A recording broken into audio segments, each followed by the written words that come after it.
Julianne Ginter. Mr. Speaker, I rise to speak on the Taxation, Transformation, First Phase, Simplification and Other Measures Bill, first reading. If only this bill was really as transformational as the title implies. The Green Party will be supporting this bill to Select Committee, but before I get into the details of our support in this legislation, I feel I must respond to comments made earlier by David Bennett about the Green Party and other opposition parties simply wanting to raise taxes on New Zealanders. Look, the Green Party is here working for a fairer and cleaner economy that is going to benefit all New Zealanders, not just those at the top. And to that end, we have two major priorities. Our two priorities are the two biggest challenges facing New Zealand and indeed our world: climate change and inequality. And both of those challenges are also an opportunity. They're an opportunity to create a better New Zealand, a New Zealand where every child has a warm, safe, secure place to call home, where every child can walk or cycle safely to school, where they are not only educated, but nourished and not going hungry as so many kids currently are in New Zealand, where families have time to spend together, not working 60-hour weeks or more simply to make ends meet, and where we protect our native forests and beaches and our rivers so our kids can swim in them as they once were able to. And the tax system is a potential tool that government has to make this a reality, to make this New Zealand where we are not contributing pollution to, potentially civilization-ending climate change, and where we are actually reducing inequality and ensuring that every child has everything they need to survive and thrive and make a great future for themselves.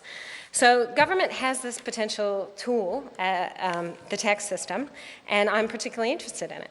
And I think that the Green Party has a whole heap of policies which are going to create a fairer tax system that puts a price on pollution, so it is polluters who pay more, and also creates a fairer tax system in that those who have the most contribute the most back, and where capital is taxed the same as income from any other source of work.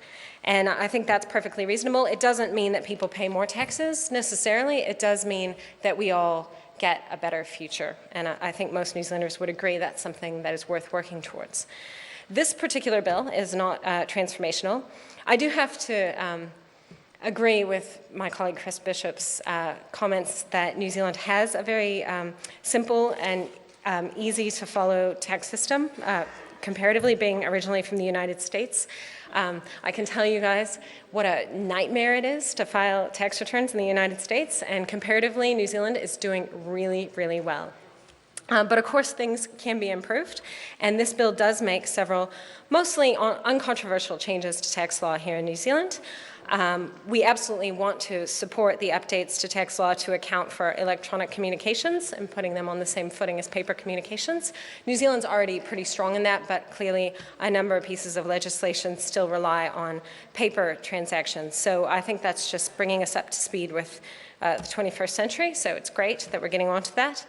Another change this bill is going to make is to allow employers to manage the tax implications of employee shares, making it a bit more simple for those employees who currently do not, who might have to file extra paperwork to deal with the tax that they owe on shares. This would allow employers to withhold that just as it is done with PAYE.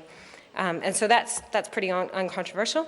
I echo the concerns raised by my colleague Grant Robertson in his speech about the information sharing.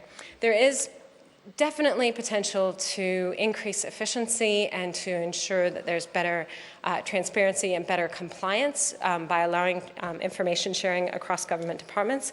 But it is incredibly important that that information sharing is protected and that we respect privacy rights. I note that the Privacy Commissioner is comfortable with the proposals and seems positive about this, but I am looking forward to the Select Committee process where we will look at this in greater depth and ensure that the proposals aren't going to be resulting in unintentional sharing of private information of citizens, which has occurred on a number of occasions under this government.